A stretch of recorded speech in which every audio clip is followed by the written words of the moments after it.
यमुना नगर से चलकर आता हूँ इधर अपनी जन्मभूमि और कर्मभूमि में, बहुत गौरवान्वित महसूस करता हूँ खुद को। और इस बार तो कार्य ज्यादा था, टीम को मैंने 3-4 जगह बांटा हुआ है, नहीं तो जो यमुनानगर के मेरी टीम है वो भी यहाँ आने में बहुत अच्छा महसूस करते हैं। और वो सब बाद में चर्चा करते हैं कि सत्संग का आनंद वास्तव में ये तो स्वामी जी की भी जन्मस्थली है, डिस्ट्रिक्ट मुजफ्फरनगर ही था पहले, शामली तो बाद में बना। और जैसे शामली बन गया, ऊन भी शामली में चला गया, महाराज कहने लगे मुझे तो मुजफ्फरनगर में रहना है, फिर सुकरताल ट्रांसफर कर दिया उन्होंने। तो ये तो स्वामी जी की भी जन्मस्थली और कर्मस्थली है। और मुझ नाचीज को भी उन्होंने सेवा का मौका दिया, सेवा का अवसर दिया। और मेरा ये सौभाग्य है, सौभाग्य क्या, उनकी कृपा, क्योंकि उनकी कृपा से ही भाग्य बनता है। आज आप सबसे रूबरू होने का मुझे मौका मिला, इसका श्रेय भोपाल जी और उनके परिवार को जाता है। आज भोपाल जी हमारे बीच नहीं है, उनकी बरसी पर यह कार्यक्रम फरमाया जा रहा है। हरा भरा परिवार, तेजपाल जी, चंद्रपाल जी और विकास जी और ये पूरा परिवार मिलकर आज इन्होंने मालिक का दरबार सजाया अपने आंगन में, संतों को बुलाया, आप सभी प्रचारकों को बुलाया, संगत को बुलाया, आप से मिलने का, आपसे रूबरू होने का मुझे मौका मिला। मैं फिर से धन्यवाद करता हूँ परिवार को। और ये भोपाल जी के संस्कार ही है, मैं कई बार मिला उनको, कई बार हमारी बातचीत हुई। आज जो इस तरह का कार्यक्रम रखा गया है उनके संस्कार का फल है। सदगुरु परमात्मा से मैं अरदास करता हूँ सच्चे बादशाह जी, इसी प्रकार यह परिवार आपके चरणों में जुड़ा रहे। आइए शुरुआत की ओर चलते हैं। सर्वप्रथम मेरे रहबर, मेरे सतगुरु शिरोमणि संत साहेब रविदास जी महाराज को बंदगी करता हूं। मेरे सतगुरु जिनकी कृपा से मेरा वजूद है, साहेब समनदास जी महाराज को बंदगी करता हूं। बाबा साहेब जिनके कृपा से हम सबका वजूद है, सादर नमन करता हूं बाबा साहेब को। तमाम संतों, रहबरों, गुरुओं को सादर नमन करता हूं। इस कार्यक्रम में 4 चांद लगा रहे साजिंदे, आपसे मिलकर मैं प्रसन्न हो जाता हूं हर बार। और जल्द ही मेरा प्रयास है कि कार्यक्रम आपका उधर यमुनानगर में रखवाऊं। साउंड मास्टर जिनके कृपा से आप मुझे सुन पा रहे हैं, सभी प्रचारकों को सुन पा रहे हैं, तमाम छोटे बड़े बुजुर्ग, नौजवान साथी, मेरी माताएं, मेरी बहनें और सभी गुरु प्रेमी, जहां तक ये ध्वनि आवाज पहुंच रही है, सभी को अभिवादन करता हूं। प्रेम से जपो जी सतनाम सतनाम सतनाम। कहे रविदास अकथ कथा बहुकाई करीजे, जैसा तू तैसा तू ही, क्या उपमा दीजे, क्या उपमा दीजे। ये 2 पंक्ति में अवश्य पढ़ता हूं हर बार, चाहे कोई भी वाणी को आधार मानकर मुझे बोलना हो। ये 2 पंक्ति तो मुझे हर बार ही पढ़नी होती है। क्यों? क्योंकि संतों की कथा तो अकथ होती है। अभी जैसे संचालक महोदय ने मुझे हुक्म दिया, हुक्म ही है कि जिनके गांव में रहना हाँ जी कहना, आपसे वैर करके कहां जाएंगे हम जनाब। कहां तक बखान करूं उसकी महिमा का। कहे रविदास अकथ कथा, संतों की कथा तो अकथ होती है, उसको शब्दों में बयान नहीं किया जा सकता। कबीर साहिब फरमाते हैं, सब धरती कागज करूं और लेखनी करूं बन राय, सब धरती कागज करूं लेखनी करूं बन राय, सारी समुद्र की मसी करूं गुरु गुण लिखा न जाए, गुरु गुण लिखा न जाए। अगर सारी धरती का कागज बनाऊं, और जितनी वनस्पति इस धरती पर है, कितनी वनस्पति है धरती पर, श्री गुरु रविदास जी महाराज फरमाते हैं नाम तेरो धागा नाम फूल माला, भार 18 सगल झुतारे। इतनी वनस्पति, अगर सारी वनस्पति का एक एक पत्ता लूं तो 18 भार बंधेंगे। अब एक भार का वजन कितना है? एक भार में वजन होता है 2.5 मन, और एक मन का वजन होता है 40 सेर। हाँ, किलो शेर कच्चा, शेर पक्का, 2 तरह के शेर होते थे। आज के समय में भी 2 तरह के शेर है। एक तो शेर कच्चा है, कच्चे शेर जो बातों के शेर है, एक शेर पक्का है।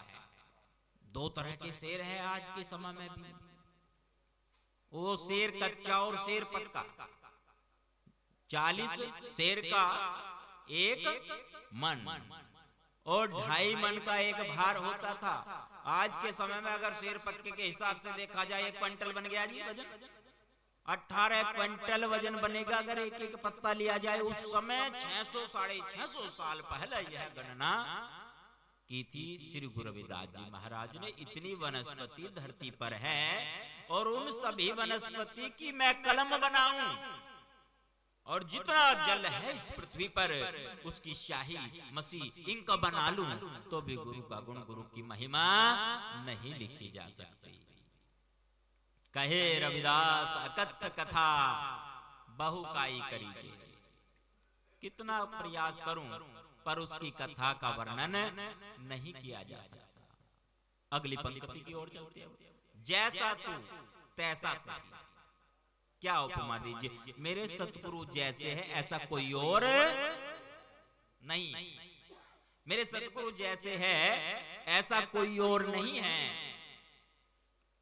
उनसे किसी की तुलना या किसी से उनकी तुलना नहीं की जा सकती। ये मैं नहीं कह रहा हूं, ये जो गुरु वाणी है, अमृत वाणी है, वो 40 वाणियां जो दर्ज है गुरु ग्रंथ साहिब में भी, उनमें से एक वाणी की अंतिम पंक्तियां मैंने आपके सामने पढ़ी है।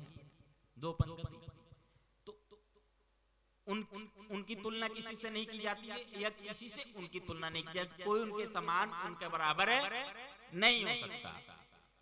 अब जो थोड़ा सा प्रश्न था अध्यक्ष उपाध्यक्ष वाला, थोड़ी सी देर के लिए उस पे हम लोग विचार कर लेते हैं। वो विचार क्या करना है? विचार ये है, अभी यहाँ पे ये संगत लगी है, ठीक है, संचालक महोदय ने सही फरमाया, बहुत बढ़िया इनका वो विचार रहे हैं। हमारे हृदय के अंदर भाव है, सम्मान है, प्रेम है, और कहते हैं प्रेम अंधा होता है। मैं नहीं कहता हूं इस बारे में, no no no no no, ये तो आप सबने सुन रखा है कि प्रेम अंधा होता है। हो सकता है हमने पर्दा लगा लिया हो आंखों पर। हमें नियमावली का अनुसरण करना चाहिए, एक बार विचार करना चाहिए इसमें। जो बुद्धिजीवी हमारे संत महाराज प्रचारक विचारक हैं, उनकी एक मीटिंग बुलाई जाए, उसमें इस बारे में निर्णय हो जाए, बैठकर बातचीत करके। हाँ, शाम के समय सुरेंद्र जी से एक बात और चल रही थी हमारी। हमने कहा कि हो सकता है विचार ये आए, ये साधु, ये महात्मा, ये दावेदारी कर रहे हैं। अब 2 चीज होती है, एक दावेदारी और एक होती है जिम्मेदारी। दावेदारी तो की जा सकती है, बहुत सब कर सकते हैं, पर जिम्मेदारी उठाने की क्षमता सब में नहीं होती। साधुओं को एक तरफ कर दिया जाए, सबको, सारे साधुओं को एक तरफ कर दो। जो हमारे गृहस्थ प्रचारक हैं उनकी एक कमेटी बना ली जाए, सारे कार्य को वो देखे। ये मेरे व्यक्तिगत विचार है, व्यक्तिगत राय है। तो उससे जो विवाद हल्का फुल्का चल रहा है आपस में, ये बड़ी सरलता से निपट जाएगा और सब मिलकर के सहयोग करेंगे उसमें। ये जो मुकुट और ताज वाली बात है, ये जो हमारे गृहस्थ प्रचारक है, जो साधुओं से भी ज्यादा परिश्रम कर रहे हैं, हमें क्या है भैया, आगे पीछे बीवी बच्चा कोई नहीं है, मस्त रहना है, जहां गए बढ़िया खाने के लिए मिला, अपने से बेहतर वो भोजन देते हैं, अपने से बेहतर आसन देते हैं बैठने के लिए, बंदगी देते हैं, करना कुछ है नहीं, हमारा तो बढ़िया चल रहा है कार्य। और जो घर गृहस्थी वाले वो अपना भी पालन पोषण करते हैं, सुबह जगते हैं बेचारे, मेहनत दिहाड़ी मजदूरी करते हैं, और प्रचार भी करते हैं। रात को आकर देखिए आप लोग प्रचार कर रहे हैं। कल फिर काम पर जाना है आपने, हम आराम करेंगे, आप काम पर जाएंगे। कितनी मेहनत का कार्य है ये। जब आप इतना परिसर में कर रहे हैं, क्यों ना इन गृहस्थ प्रचारकों में से ही नायाब हीरो को ढूंढा जाए, उनको ढूंढ करके उनकी एक कार्यकारिणी बनाई जाए और उसके बाद समिति के बाद उप समितियां बनाई जाए। ऐसे भी कार्य हो सकता है। परंतु ये तो सारा विचार करने की बात है, उस पर फिर कभी किसी और दिन विचार कर लेंगे। उसमें भी नियुक्ति करनी पड़ेगी, जब किसी को पद देना पड़ेगा। भाई ये मिथुन जी है, चलो ये अध्यक्ष हो गए, ये जो है ये चेयरमैन हो गए, जो हमारे सनोज जी, हाँ सनोज जी है, कोई नहीं भाई है हमारे, ये कोई दिक्कत नहीं है उसमें, तो ये चेयरमैन बन गए भैया। अब डॉक्टर साहब है, ये तो पहले से ही अध्यक्ष है, तो कोई दिक्कत थोड़ा ही है उसमें। नेपाल जी है, अब देखो नेपाल और भारत का तो आपस में प्रेम रहा पहले से ही, या नहीं रहा? ये कहाँ हमसे दूर जाएंगे, कहाँ दूर? तो ये भी एक को खजांची बना दो, उनमें से कोषाध्यक्ष, एक को सेक्रेटरी बना दो, सचिव बनाओ, सारी कार्य कारिणी गृहस्थियों की हो गई और वो बहुत अच्छे तरीके से उस कार्य को लेकर के चलेंगे। 4 चांद लग जाएंगे, आपसी विवाद भी खत्म हो जाएगा सारा। हम भी सहयोग करेंगे, सब सहयोग करेंगे उसमें। तो इस तरह के विचार भी हो सकते हैं। मैं अपने व्यक्तिगत वो बता रहा हूँ, साझा कर रहा हूँ। कहते हैं अगर कुछ विचार मन में आए तो वो सामने रख देना चाहिए। ये अध्यक्ष पद रख दो एक। हाँ जी, आज की ये सत्संग फरमाई जा रही है अखिल भारतीय संत शिरोमणि श्री गुरु रविदास मिशन के सत्संग आदरणीय श्री भोपाल जी की बरसी पे उनके परिवार की ओर से सत्संग लगी है। और इसमें आज की जो सेवादार का पद है ये फला को मिल रहा है। आज के जो सेवादार है, आज के सेवादार ये फला महाराज है या ये फला प्रचारक है जी, वो दे दो जी, दोनों को खत्म कर दो, हटा दो एक तरफ, वहीं बैठा दो वहीं दोनों को। आज ये थोड़ा सा कुछ या हजमोला देनी पड़ेगी, नहीं होगा। जब नई लीक फाड़ी जाती है, कुछ नया होता है, वो नया कार्य हजम नहीं होता। जो आगे की सोच होती है समय से आगे की, वो हजम हर किसी को नहीं होती। समय बीतने के बाद जब समय चलता रहता है ना, धारा प्रवाहित होती रहती है, समय के बाद में तब पता चलता है कि हाँ ऐसा भी कुछ विचार था, ये भी कोई बात थी। तो मैं अपने व्यक्तिगत विचार साझा कर रहा हूँ। वैसे तो सेवादार बनने को कोई तैयार होता नहीं है, परंतु ये भी एक अलग विचार है, इस पर भी विचार किया जा सकता है। हमने तो ये सोच रखा कि साधु ही बनाने बंद कर दो, ये गलत हो रहा है कार्य। इनकी ड्रेस ही एक अपना अलग ही कर दो, साधारण बिल्कुल सिंपल। क्या फायदा है फिर घोटाले होते रहे। इनको कहो कि पहले गृहस्थ का आनंद लो आप, उसके बाद जब अपने बच्चों की शादी विवाह कर दोगे उसके बाद इधर आ जाओ। बीच बीच में अगर आपका एक कार्यवश शादी हुई, शादी के 1 साल के बाद आप 5 दिन की सेवा लगाओ, प्रशिक्षण लो। एक बच्चा हो गया उसके बाद आप 10 दिन की सेवा लगाओ, प्रशिक्षण लो। बच्चा जब आपका 15 साल का हो जाए उसके बाद 15 दिन की सेवा लगाओ, प्रशिक्षण लो। बच्चे की शादी होने के बाद अपना जब आप फ्री हो गए बिल्कुल, उसके बाद आ जाओ मैदान में कमर कस के। इस तरह के विचार है, पर ये विचार हजम नहीं होंगे। क्यों? क्योंकि ये अलग है। अभी सहज मार्ग की बात बता रहे थे आप। मछली का खोज मीन का मार्ग अनुरागी लोलीना, कहे रविदास सुनो रे गोरख हमरा मार्ग जीना। ये मार्ग तो वो मार्ग है, इस मार्ग की तो परख करना बड़ा कठिन है, बड़ा मुश्किल है। और अगर प्रेम की बात करें कि झूठा है संसार रैन का सपना है, किसे करे तू प्रेम कोई ना अपना है। मेरे मालिक कहते हैं कि जो तू चाहे मुझको छोड़ सकल की आस, और मेरे जैसा हो चल सब सुख तेरे पास। सकल की आस करे, सकल तज गुरु सुमर भाई, वही आगे ना बात जो पप्पू जी कह रहे थे अभी थोड़ी देर पहले। नाम भले ही पप्पू पर बाणी बहुत उसने बहुत बढ़िया कही है एकदम। सकल तज गुरु सुमर भाई, जो तू चाहे मुझको छोड़ सकल की आस। अब वहाँ भूपकेड़ी में प्रोग्राम लग रही है, सत्संग लगी है भूपकेड़ी में। मेहता दास जी गुरु जी से कहने लगे चलना पड़ेगा, मेरे यहाँ प्रोग्राम है, चलना पड़ेगा। गुरु जी तो अपना उसी स्टाइल में रहते हैं, कह रहे जाने का नहीं बिल्कुल भी, अपना लात बात से मारनी शुरू कर दी उन्होंने। क्या होता है फिर? वो डट गए मेहता दास जी, पुराने बुजुर्ग संत है वो, तो वो उपाध्यक्ष रहे हैं भाई, राष्ट्रीय उपाध्यक्ष। कहते मैं मिट गया आपकी वजह से, मैं बर्बाद हो गया, मैंने नाश कर लिया अपना, मैं मिट गया हूँ, क्यों नहीं जाएंगे आप? गुरुजी ने आंखें लाल कर ली, कहने लगा ओ तू नहीं मिटा, हम मिटे तब बैठे यहाँ, हमने नाश करा अपना तब बैठे यहाँ। जो तू चाहे मुझको छोड़ सकल की आस, मेरे जैसा हो चल सब सुख तेरे पास। क्या इतनी क्षमता, इतना वैराग्य, इतना प्रेम, इतना त्याग, इतना अनुराग है। और जब इतना अनुराग, इतना प्रेम ये सब हो जाएगा तो फिर तो कुछ नया ही होगा, कुछ अलग होगा, जिसकी आस में ये सारी संगत बैठी है। बात पदों की नहीं है, बात कार्य की है। ये पद भी यहीं रह जाते हैं, जंगा भी यहीं रह जाती है। बात सेवा की है कि सेवा जो मिल रही है ना, ये सेवा, इसको हम कितनी ईमानदारी से निभा पा रहे हैं, इसको हम कितना पूरा कर पा रहे हैं।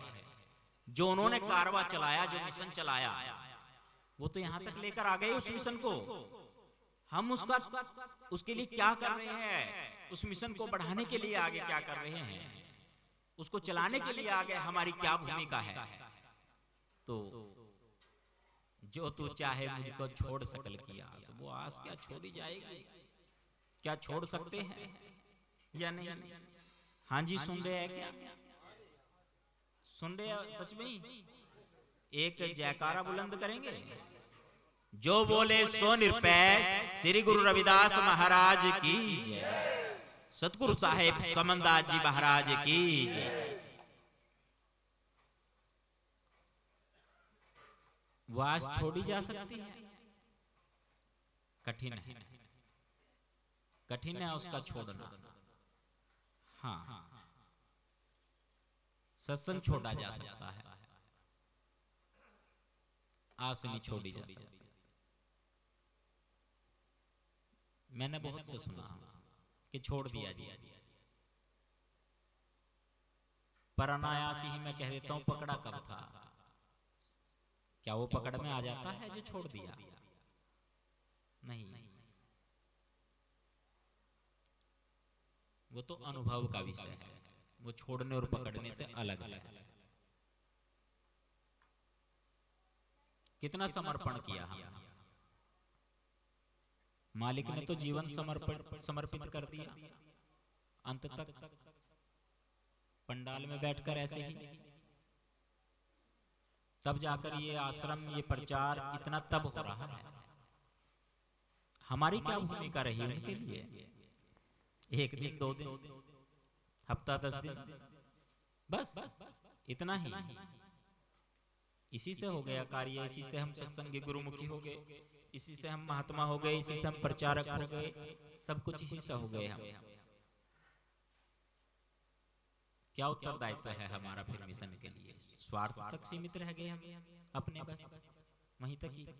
इससे ऊपर उठ के हमने सोचना होगा, सारे वैर विरोध से ऊपर उठ के हमने सोचना होगा। जो बूटी, जो दवा उन्होंने हमें दी है, उसमें नफरत नहीं है। मैं खुद उनके साथ रहा हूं, आप भी साथ रहे होंगे। उसमें नफरत नहीं थी, उस दवा में घृणा नहीं थी, उस दवा में वैर नहीं था, उस दवा में छल नहीं था।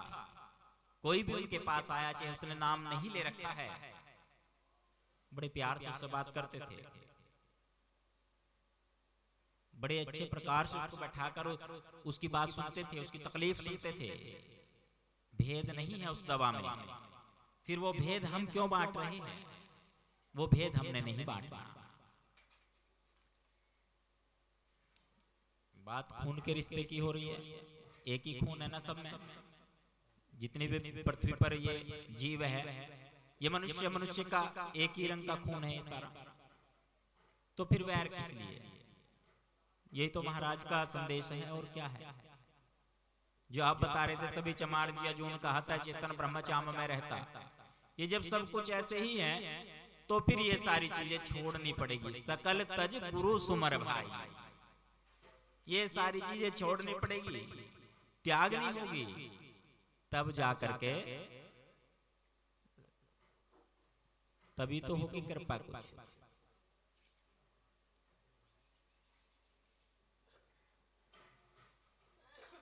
नाम के बारे में आप कह रहे थे थोड़ा सा, एक मार्ग नाम का थोड़ा थोड़ा टुकड़ों में एक एक बिंदु के ऊपर बात हो जाए तो ज्यादा ठीक रहेगा। शायद एक दो बात का तो थोड़ा सा मैंने प्रयास किया अपनी ओर से उसका थोड़ा सा खुलासा करने का। ये बहुत कठिन विषय है नाम वाला, क्योंकि इसको सब जानते हैं, सिमरन की विधि भी सब जानते हैं, सबकी अपनी अपनी विधि है। सुन सुन कर भेदी हो बैठे सुन में ध्यान लगाए। सुन लेते हैं कि भजन ऐसे किया जाता है, सिमरन ऐसे किया जाता है, आंखों को बंद करके किया जाता है, जबान नहीं हिलनी चाहिए ऐसे किया जाता है। अलग अलग तरीके जैसे सुना ऐसे ही होने लगता है। पढ़िए गुनिए नाम सब सुनिए अनुभव भवना दर्शन। ये उन 40 वाणियों में से एक वाणी। पढ़िए गुनिए नाम सब सुनिए अनुभव भवन दर्शे। लोहा कंचन हिरण होए कैसे जो पारस ही न पासे।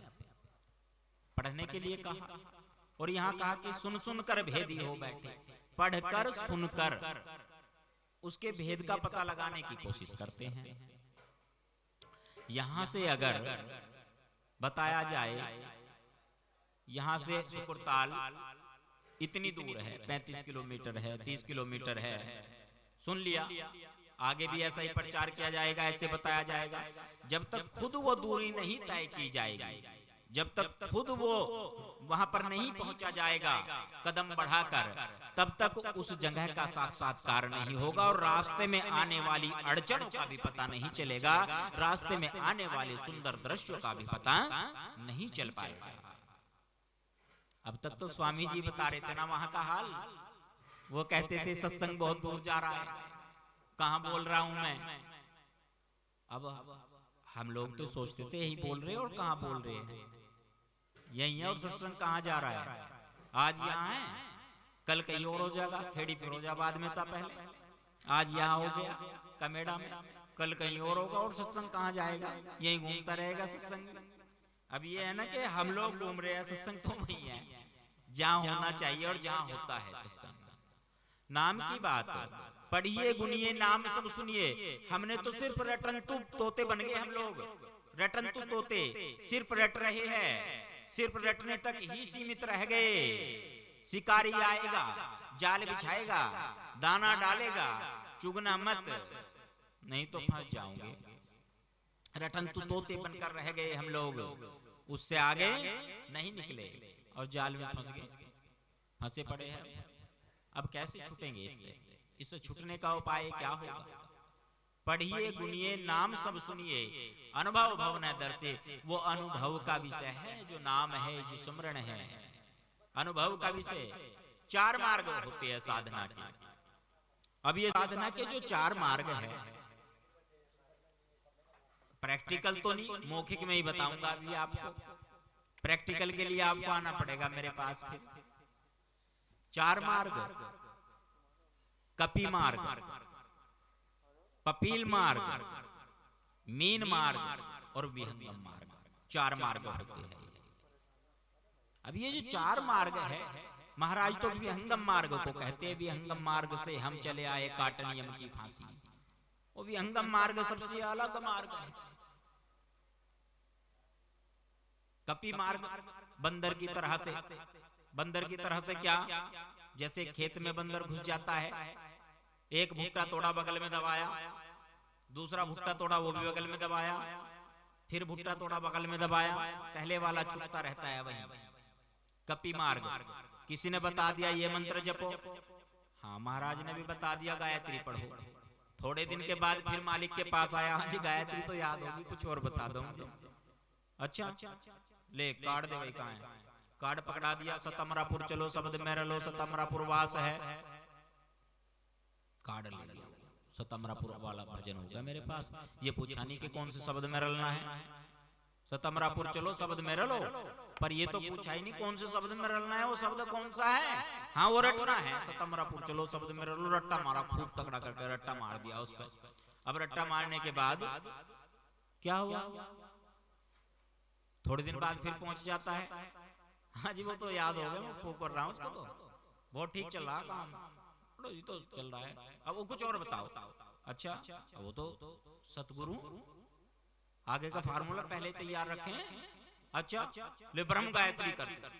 अब ब्रह्म गायत्री पठन पठलते बस अच्छा जी चले, हो गया काम, ठीक है। वो रट्टा मारा, बहुत दिन तक चल दिया। अच्छा, उसका क्या करना पड़ेगा? फिर सोहंग जाप, फिर ये, फिर वो आगे बहुत लंबी चेन है ये।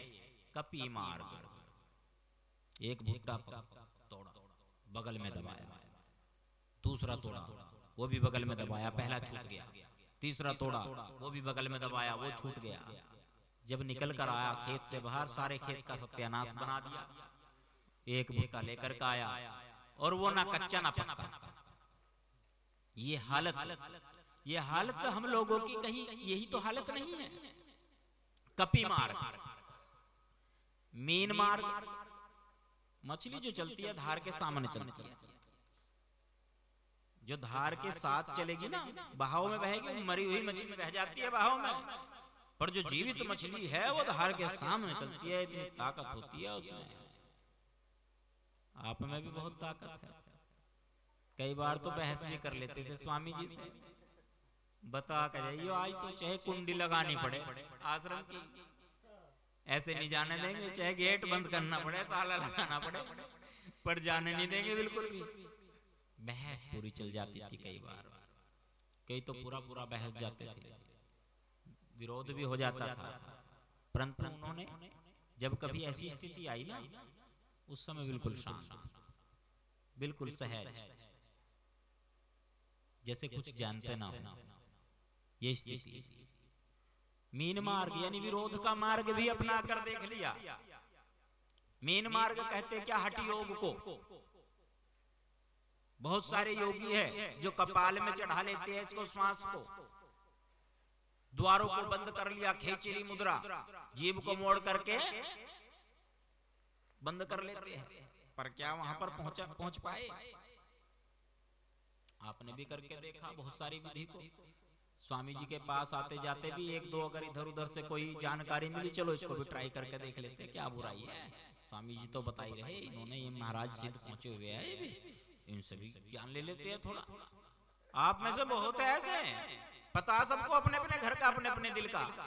दिल पे हाथ रखो भी ना, ये तो अंदर धड़क ही रहा है, सारे हाल बयान कर रहा है कि चलो कोई नहीं, इनसे पूछ कर देख लेते हुआ। और वो जान ले, उनको तो पता है कि अच्छा चलो कोई बात नहीं है, मेरा ही तो बच्चा है, आज बाहर गया कल घर भी आ जाएगा हमारे, कोई दिक्कत नहीं है इसमें। मीन मार्ग, पपील मार्ग यानी चींटी वाला मार्ग। चींटी क्या चलती है? चींटी को आंख नहीं, आंखें बंद, आंख नहीं होती चींटी को, दिखता नहीं है कुछ भी। जिनको नहीं पता, पता चल गया होगा, जिनको पता है वो बढ़िया बात है, उनका ज्ञान ज्यादा है। वो सूंघती है सिर्फ, क्या करती है? सूंघती है, सूंघते हुए चलती रहती है, चलती रहती है, धीरे धीरे धीरे धीरे धीमी गति से चलती रहती है, चलती रहती है। ऐसे ही साधना का भी मार्ग होता है। वो क्या कि बिना रुके सहज सहज सहज सहज मार्ग, चलते रहना, चलते रहना, देखना नहीं है कुछ भी, देखने से समस्या हो जाती है। बिनु देखे उपजे नहीं आशा, जो दिखे सो होए विनाशा। ये 39 वाणियों में से ये एक की पंक्ति है कि देखने से समस्या हो जाती है। किसी साधु ने बहुत तप किया, फरमान आ गया ऊपर से, इसको तो देह सहित स्वर्ग जाने का गाड़ी भेजी। धर्मराज ने गाड़ी भेज दी, बैठ गए हो तो अपना बैठ गए, बैठ कर फिर कहते आया है सो जाएगा राजा रंग का फकीर, एक सिंहासन चढ़ चला, एक बंधा चला जंजीर। वो बैठ करके जा रहा है गाड़ी पर। क्या हुआ फिर? देखा रास्ते में एक खरगोश है और खरगोश के पीछे कुत्ता दौड़ पड़ा तो उसने कहा भाई रोको गाड़ी जरा, है तो खरगोश को मार देगा। पकड़ लिया कुत्ते ने, खरगोश को छुड़ाया, उसको कुत्ते को भगा दिया दूर, खरगोश को भी दूर भगा दिया। धर्मराज के यहाँ पहुंच जाते हैं। धर्मराज ने कहा भाई ऐसा है तो गड़बड़ हो गया काम, इसको तो वापस भेजो, नरक में जाना है इसने। उसने कहा आपने तो मेरे को शरीर सहित स्वर्ग में बुलाया था, बड़े पुण्य किए, बड़ा प्रारब्ध परमार्थ किया मैंने, तो अब ऐसा फरमान जारी क्यों किया आपने? ये याद करो भी तत्काल की घटना है। वो कुत्ता भूख की वजह से मर गया, उसके प्राण निकल गए, उसका भोजन था वो, तुमने उसको छुड़ा दिया खरगोश को, कुत्ते के प्राण निकल गए, तुम्हारी वजह से एक मौत हो गई, इसलिए तुम्हें नरक में जाना पड़ेगा। उसने कहा चलो कोई बात नहीं, अपने चेले को ये बात बताई। चेला ने सोचा ठीक है भाई यही है। अब चेले का नंबर आ गया शरीर सहित जाने का, वो चल रहा है, गाड़ी में बैठा है, तो उधर खरगोश बैठा है, इधर कुत्ता बैठा है। उसने सोचा गुरुजी इस वजह से रह गए थे स्वर्ग जाने से, इसका कारण ये कुत्ता और ये खरगोश है, जो कमी स्वामी जी ने की मैं नहीं करूंगा वो कमी। उसने तो तुरंत अपना कुत्ते को कहा पकड़ बेटा। अब कुत्ते ने खरगोश को पकड़ लिया, दबोच लिया, दबोच कर खा गया कुत्ता खरगोश को। फरमान आ जाता है ऊपर से, कहते नरक में जाओ। अब नरक में क्यों जाओ? गुरुजी के साथ भी बेईमाना किया तुमने, वो भूखा रह गया था, कुत्ता मर गया तड़फ कर। कहते हैं बेटा अब की बार कुत्ते का पेट भरा हुआ था, इसलिए तुमने तो जबरदस्ती खरगोश को मरवा दिया, जीव हत्या का पाप लगा तुम्हारे ऊपर। उसने अपने चेले को बात बताई। अब चेला चालाक, तीसरी पीढ़ी आ गई ना, चेला तो बहुत ज्यादा चालाक, उसका भी नंबर आ जाता है। गाड़ी में बैठने से पहले कहता है एक काम करो, पहले मेरी आंखें बांध दो, मुझे कुछ दिखना नहीं चाहिए, गाड़ी वहीं जाकर रुकनी चाहिए। ये आंखें है ना, ये दो नैना बड़े हराम, ये दो नैना बड़े हराम। अब यही तो है बिनु देखे उपजे नहीं आशा। यहाँ तक चल रहा है, हम इस संसार को देख रहे हैं, क्या हो रहा है? पपील मार्ग यानी वो सहज मार्ग, उसमें दिख नहीं रहा है कुछ। नजरों को नीची करके तो देख ले, जिसको बाहर ढूंढ रहा है उसको अंदर तो ढूंढ कर देख।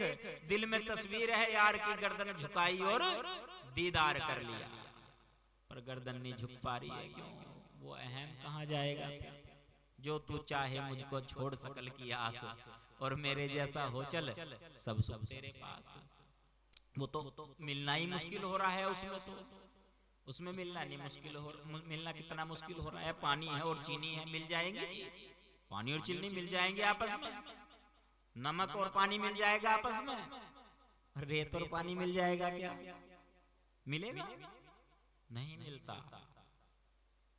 एक जैसा होना पड़ेगा, उसके लिए परिश्रम करना होता है।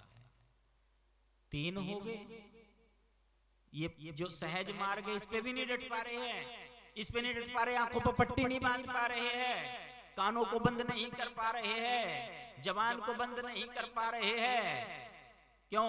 ये भी चल रहा है, सारी उगल देते हैं, इधर की भी उगल देते हैं, उधर की भी उगल देते हैं। अगर सत्संग में भी बैठे तो उसकी चर्चा की बजाय पता नहीं चर्चा कहाँ कहाँ की चर्चा चल जाती है, कहाँ कहाँ की परिचर्चा चल जाती है, राजनीति की भी चल जाती है, अखबार में जितनी खबरें आए उनकी भी चर्चा चल जाती है, व्हाट्सएप पे जितने भी वो आए सबकी चर्चा चल जाती है, और चल जावे ना बहुत।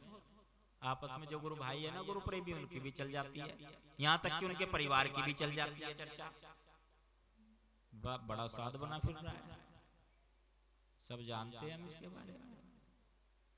बहुत बुगला भगत बनता है ये, बहुत बोलता है माइक पकड़ पकड़ कर, सारा हाल पता है इसका। चल रही है ना चर्चा, ये सत्संग है हमारा, हमने तो ये बंद नहीं किया, ये भी बंद नहीं की। हाँ ऐसे तो जरूर हो जाओ, ये चलता रहे, चलता रहता है। अगर किसी ने माथा ना टेका,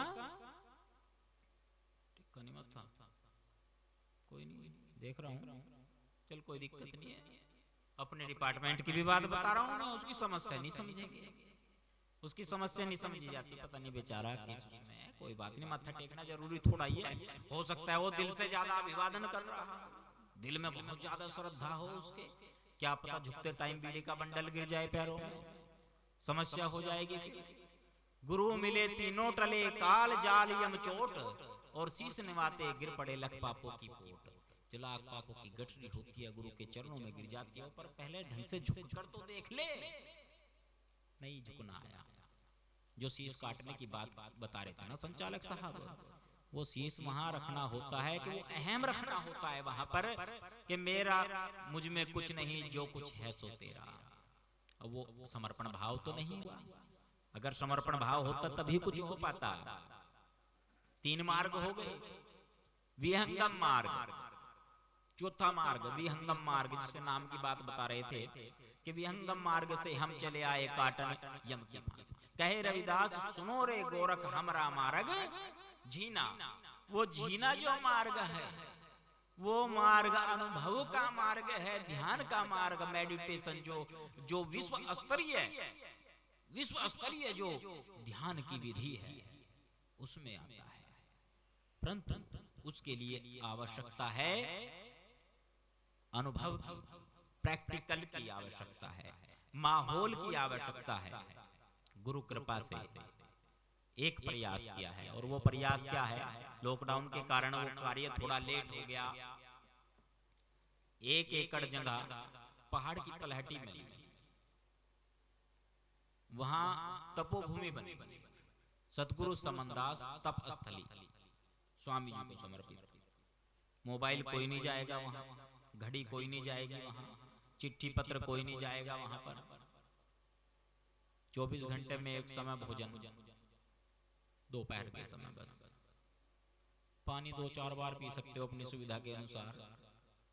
पक्षियों के आवाज के अलावा और कोई आवाज नहीं होगी वहां पर।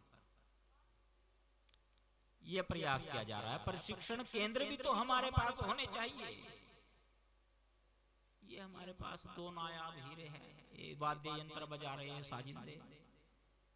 अगली पौध तैयार कर दो 5-7 साल में, 10 साल में, ताकि तुम्हारा नाम भी अमर हो जाए। उनको भी यही सिखा कर जाओ कि तुम अगली पौध तैयार करो। मिशन का फेल होने का कारण क्या है कि हम अगली पौध तैयार नहीं कर पाते। कारवां क्यों रुकता है, कारवां क्यों ठहरता है? कारवां इसलिए ठहरता है क्योंकि वहां पर जो संचालन करने वाली नई पौध है हम वो नहीं दे पाते।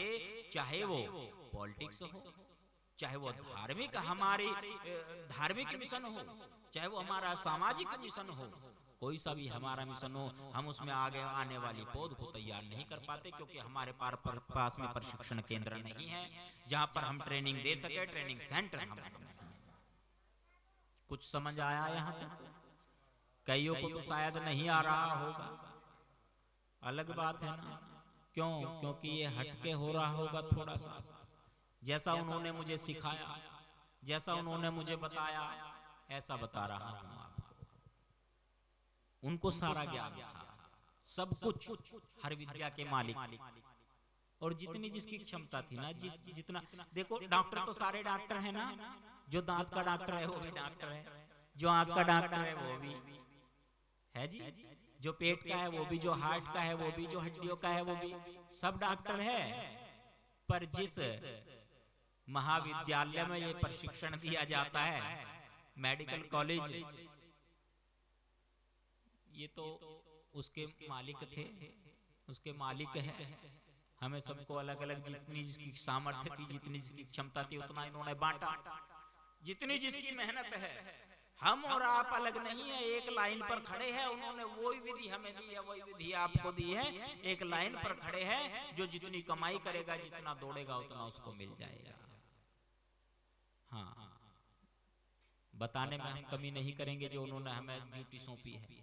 एक चौकीदार पहरेदार होता है, वो रात के 2 बजे भी कहता है जागते रहो, उसको पता है सब सो रहे हैं, पर क्यों कह रहा है वो जागते रहो? क्यों? क्योंकि उसकी ड्यूटी है, वो उसका फर्ज है, वो अपने फर्ज से विमुख नहीं होता है। ऐसे जो उन्होंने हमें बताया, हमें जो कार्य सौंपा है, हम उससे विमुख नहीं होंगे कभी। तो एक तो ये हो गया जी।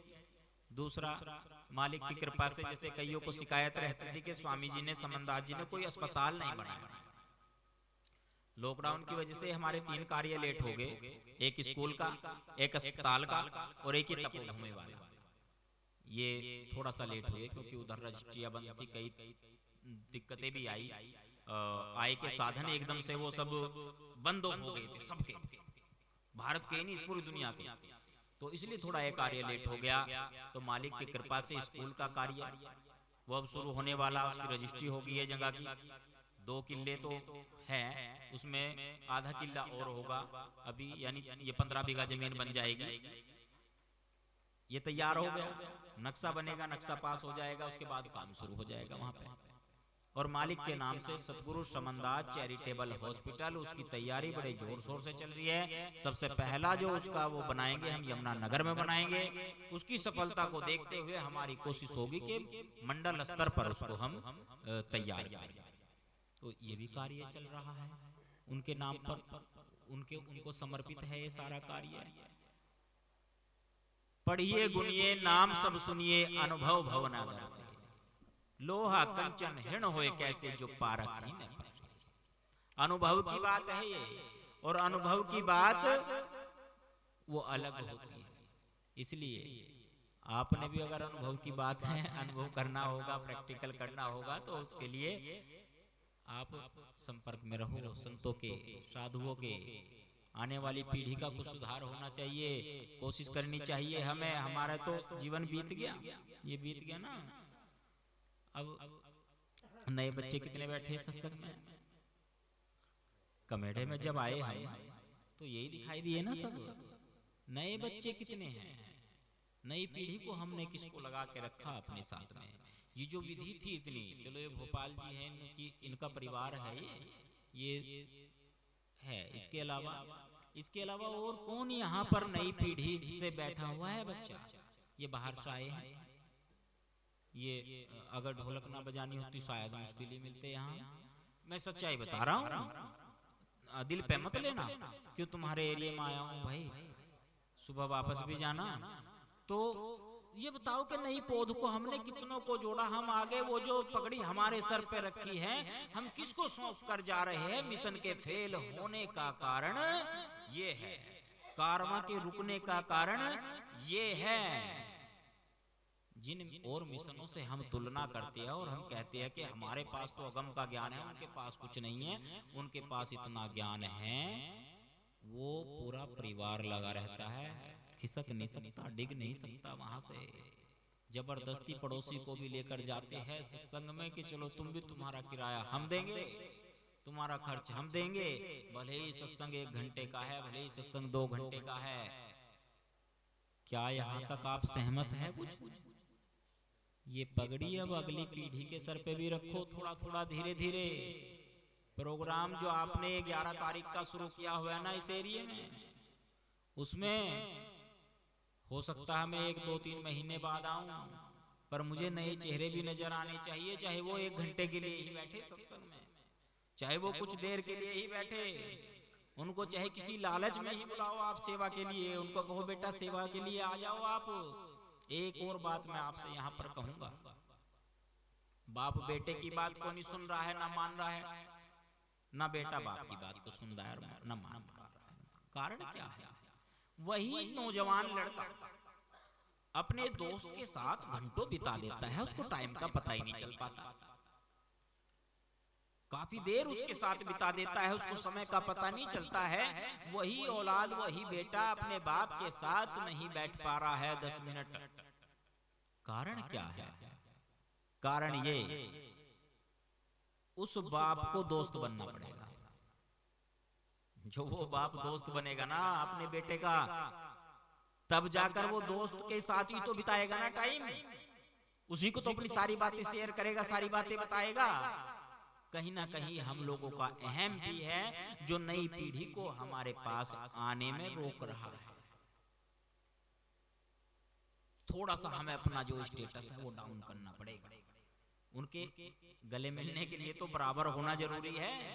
हम तो बैठे ऊपर वाले पद पे, हम तो बाप है, वो बेचारा नीचे है, वो कहाँ बराबरी हो पा रही है? बराबरी नहीं हो पा रही है। हमें थोड़ा सा बदलाव करना पड़ेगा। लेकर आओ उनको बैठाओ सत्संग में, कुछ और नहीं, 2 शब्द कान में पड़े, कुछ पुण्य प्रमारत कुछ तो जाएगा उनके अंदर, कुछ कृपा तो होगी मालिक की कि थोड़ी देर सत्संग में बैठे, उसका फल तो मिलेगा। यहाँ तक कुछ गलत तो नहीं हो गया जी? ये तो चल ही रहा है जी रोज, एक तारा भी चल रहा है आपका, ये सारा कुछ चल रहा है, पर ये चीज भी तो जरूरी होनी चाहिए। अब की बार मैं आऊं तो मुझे नई पीढ़ी नजर आनी चाहिए, क्योंकि कारवां को मिशन को वो चलाएगी। बहुत से गांव में एक ही घर गुरुमुखी का, और वो चौधरी वो मुखिया वो स्वर्ग सिधार गया, पहुंच गया महाराज के पास, पता चला उस गांव में से पलायन ही हो गया मिशन। क्या यही करेंगे स्वामी जी के शरीर पूरा करने के बाद? ये जिम्मेदारी है। पूत कपूत और सपूत तीनों होते हैं, तीन होते हैं, पूत कपूत और सपूत। पूत जितनी जागीर जितनी संपत्ति उसने हमें दी है उसको संभाल के रखे, उसमें से घटने ना दे, वो तो होता है पूत। और सपूत वो होता है जितनी उन्होंने दी है ना उसको बढ़ाए और बढ़ाए, वो सपूत होता है। और कपूत वो होता है जितना दिया ना उसको भी मिटा दे, उसको भी मिटा दे, वो होता है कपूत। तो जो इन्होंने दिया है ना हम लोगों को, हम सबको दिया है, इसको बढ़ाओ, चाहे जिस वजह से बढ़ाओ, चाहे जिस तरीके से बढ़ाओ। मुस्लिम भाई है देखो, वो तो अपना बिस्तर भी साथ रख के घूमते हैं। थोड़ा सा बदलाव कर लो सत्संग वाले कार्यक्रम में भी, चाहे 2 घंटे का कर लो, बच्चों के सोने से पहले रख लो उसको प्रोग्राम को, कि वो आकर के सुन सके, बैठ सके उसमें प्रोग्राम में। उनको सेवा के बहाने बुलाओ, चाय पिला दो, बेटा आ जाओ, तुम जवान हो, थोड़ी बहुत चाय पिलाओ। जब तक चाय शुरू होगी उनको बैठा कर रखो सत्संग में, थोड़ी देर सत्संग सुन लो आराम से प्यार से। क्या होगा, ये आने वाली जो पीढ़ी है हमारी, इनको भी ये भी इस मार्ग पर लग जाएंगे, तभी तो कारवां आगे चलेगा। हाँ जी ठीक है। कुछ ये जो प्रोग्राम है कहते हैं संतों के विचार होने चाहिए, तो विचार मालिक ने इसीलिए तो दिए हैं। ये मेरा विचार नहीं है, ये उनका विचार है। उन्होंने ऐसे ही किया, हमारे जैसों को पकड़ा जबरदस्ती, ऐसे टाइम पर नहीं पकड़ा, ऐसे टाइम पर पकड़ा के जो मिलने का टाइम था कि हाँ इस टाइम मिलेंगे, जिस टाइम मिलेंगे ना कि गैंग वाले हैं सारे, इस गैंग इस ग्रुप वाले इस टाइम मिलेंगे, उसी टाइम छापा लगता था उनका, उसी टाइम बात होती थी सबसे। तो वो विधि जो उनका तरीका है उसे आप लोग अपनाए, हम सब अपनाए, और कोशिश रखे कि नई पीढ़ी आगे बढ़े, इसको भी साथ लेकर के चले। मेरे मालिक की कृपा से आज 1 लाख के लगभग संगत जुड़ रही है डेरा फरकपुर के साथ में, और उसमें 50% यंग ब्लड है, नौजवान बच्चे हैं। आज तक किसी को ये नहीं कहा कि तू नामदान ले, सत्संग ले, कोई मतलब नहीं है। पहले आ तो बेटा, पहले बैठना तो सीख, पहले बैठना सीख। कट्टा लेकर जाते थे पहले बोरे घर से स्कूल, बैठना सिखाते थे जबरदस्ती, अच्छा बैठना सीख, और कुछ लालच दे दिया कुछ खिलाने का, कुछ ऐसे हो गया। ये विधि भी तो अपनाओ, तब जा करके ठीक रहेगा कि हाँ हम लोग सत्संग कर रहे हैं। ये 11 तारीख लगातार चला के रखो आपने, जो स्वामी जी के परिनिर्वाण के उसमें चला रखी है, इसमें थोड़ा सा ये तरीका आप अपनाइए। 1-2 बार आप मुझे सेवा देंगे, मैं चाहे जितना व्यस्त हूँ मैं आऊंगा, और आपसे बिल्कुल निःशुल्क, कोई रुपया नहीं, कोई पैसा नहीं। ये भी मत घबराना कि कार के तेल का पैसा देना पड़ेगा, बिल्कुल टेंशन फ्री रहो। यहाँ से 1 बार बुलाना पड़े, यहाँ से, ठीक है, यहाँ से बुलाना, घबराना मत, ये ना सोचना कि तेल का देना पड़ेगा, ये देना, कोई दिक्कत नहीं है। ये तो उसके नाम पे चल रही है गाड़ी, हमारे भी और आपके भी। बड़े भाग्य से एक दूसरे के दर्शन होते हैं, बड़ी मुश्किल से दर्शन होते हैं, पर इस कारवां को आगे बढ़ाओ, ये मिशन रुकना नहीं चाहिए। जो गुरुगद्दी की बात है, इस बारे में मैं और 2 बात करना चाहूंगा आपसे। क्यों? क्योंकि ये बहुत महत्वपूर्ण और संवेदनशील मुद्दा है, इस पे विचार रखना बहुत ज्यादा जरूरी है। सारी बातों को भूल करके गुरुगद्दी का निर्माण होना चाहिए। क्यों? क्योंकि इससे हमारी आन बान और शान जुड़ी हुई है। इतनी हमारी संख्या बल हमारा इतना है, बहुत ज्यादा है, और इतना संख्या बल होने के बावजूद भी स्वामी जी ने पूरे जीवन में एक नक्शा पसंद किया, और हम उसको नहीं बना पा रहे हैं, हम उसमें लापरवाही कर रहे हैं। कितने दुख की बात है ये हमारे लिए। तो चाहे जो भी है, चाहे जिस भी विधि से हो, जैसे भी, इसमें भी आप लोग बढ़ चढ़ कर सहयोग करें कि गुरुगद्दी का कार्य, निर्माण का कार्य चलता रहे, बराबर चले। जितना मेरे लायक भी सेवा होगी, कभी भी आप बुलाएंगे प्रचार के लिए, सेवा के लिए, कुछ भी हो, मैं भी आपके लिए 24 घंटे तैयार हूँ, रात दिन, कभी पीछे नहीं हटूंगा। कभी आवाज लगा कर देखना, जब भी आपने मुझे आवाज लगाई है, मेरी तरफ से कभी मना नहीं हुई और ना मना होगी। ठीक है जी। 4 मार्ग और गुरु जी तो तीन ही बताते थे, दान, सेवा और भजन। अब ये भजन के ही जितना मर्जी कर लो आगे, कितना इसको घुमाओ। तो इतनी सी ये बात थी थोड़ी। उम्मीद करता हूँ कि यहाँ तक आपने कुछ ग्रहण किया होगा, कुछ आपको सुनने के लिए मिला होगा। आज का एक कार्य आपका जो सत्संग का है ये आपका सार्थक हो। मेरे मालिक आप सबकी हाजिरी कबूल फरमाए, आप सबके मनोरथ सिद्ध हो, आपका स्वास्थ्य बना रहे, सेहत बनी रहे, आपका परिवार धन धान्य सुख संपत्ति से भरपूर हो, और इसी प्रकार ये मेले लगते रहे। सत्संग के इन्हीं शब्दों के साथ राजा चाहता हूँ जी। जय श्री गुरु रविदास जी महाराज, जय स्वामी समनदास जी महाराज, सतनाम सतनाम सत।